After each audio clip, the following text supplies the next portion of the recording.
Hello everyone. तो आप सभी का स्वागत है आज के हमारे एक और नए वीडियो में। आज के वीडियो में हम बात करने वाले हैं एक्स्ट्रा सब्जेक्ट के बारे में। क्या होता है एक्स्ट्रा सब्जेक्ट, क्यों हम एक्स्ट्रा सब्जेक्ट पढ़ रहे हैं, क्या हमारे पास जो सब्जेक्ट पहले से हैं वो सफिशिएंट नहीं है। इस बार एक्स्ट्रा सब्जेक्ट यानी कि डीएससी का जो पेपर है वो मेन डीएससी के पेपर के साथ रख दिया गया है। तो इससे बहुत सारी दिक्कतें हैं। एक स्टूडेंट जिसने एक्स्ट्रा सब्जेक्ट ऑप्ट किया है वो मेन डीएससी का पेपर दे या फिर एक्स्ट्रा डीएससी का पेपर दे। तो इन सब चीज़ों के बारे में आज हम इस वीडियो में बात करने वाले हैं। तो आइए वीडियो को स्टार्ट करते हैं। सबसे पहले समझते हैं कि एक्स्ट्रा सब्जेक्ट क्या है। तो एनईपी का अगर हम लोग गाइडलाइन देखें, उनका फ्लो चार्ट देखें, तो हमें पता चलता है कि हमें हर सेमेस्टर 22 क्रेडिट के सब्जेक्ट पढ़ने हैं, जिसमें हमारे डीएससी, डीएसई, जी, एसईसी, वीएसी, एईसी ये सारे सब्जेक्ट इंक्लूड होते हैं। टोटल जो हमारा सम होता है वो होता है 22 क्रेडिट पॉइंट्स का।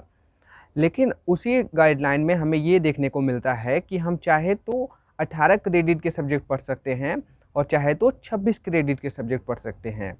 यानी कि जो मिनिमम लिमिट है वो है 18 और जो मैक्सिमम लिमिट है वो है 26 और हमें पढ़ाया जाता है 22 क्रेडिट तक का।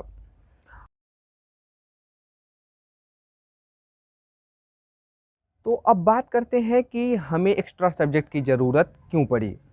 तो जितने भी प्रोग्राम कोर्स के बच्चे हैं, जैसे कि BSc physical science, BSc mathematical science, ऐसे जो भी प्रोग्राम कोर्सेस हैं, उनके जो 6 सेमेस्टर के स्टूडेंट हैं उन्हें कहा गया कि आप रिसर्च मेथडोलॉजी लीजिए, क्योंकि अगर आप 4th ईयर करना चाहते हैं तो जहाँ पे आपको रिसर्च कराया जाएगा, इसलिए रिसर्च मेथडोलॉजी आपके लिए कंपलसरी है।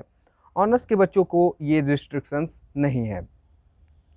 तो 4th अगर करना है तो हमें रिसर्च मेथडोलॉजी लेना पड़ेगा। तो सभी बच्चों ने डीएसई में रिसर्च मेथडोलॉजी लिया। लेकिन क्या है कि बहुत सारे बच्चों का जो माइनर है वो कंप्लीट नहीं हो पा रहा था। माइनर के लिए कुछ क्रेडिट पॉइंट्स चाहिए जो कि उनके फुलफ़िल नहीं हो पा रहे थे। तो इसी को पूरा करने के लिए बच्चों ने एक्स्ट्रा सब्जेक्ट ऑप्ट किया। तो एक्स्ट्रा सब्जेक्ट उनको डीएससी में मिला गया, जैसे कि एक डीएससी वो रिसर्च मेथडोलॉजी का पढ़ेंगे, एक डीएससी वो और किसी सब्जेक्ट का पढ़ सकते हैं माइनर बनाने के लिए।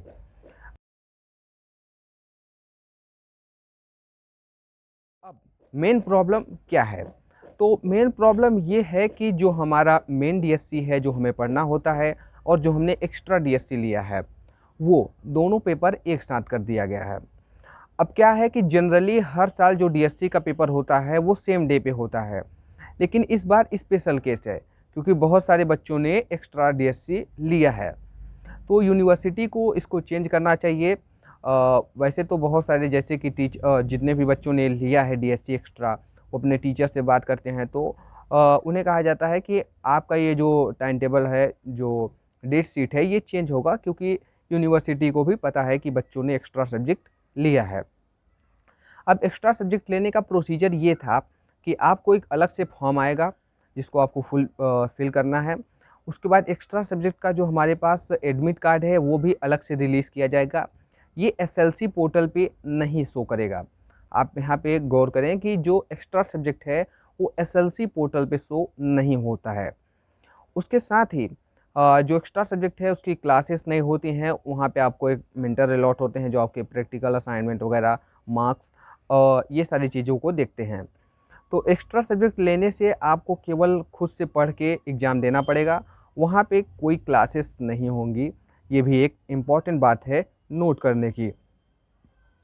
तो जो मेन इसमें दिक्कत थी कि डेट दोनों का एक ही दिन कर दिया गया है। तो यूनिवर्सिटी को इसको चेंज करना चाहिए कि डेट अलग अलग किया जाए, क्योंकि आपको भी पता है बहुत सारे बच्चों ने एक्स्ट्रा सब्जेक्ट ऑप्ट किया है।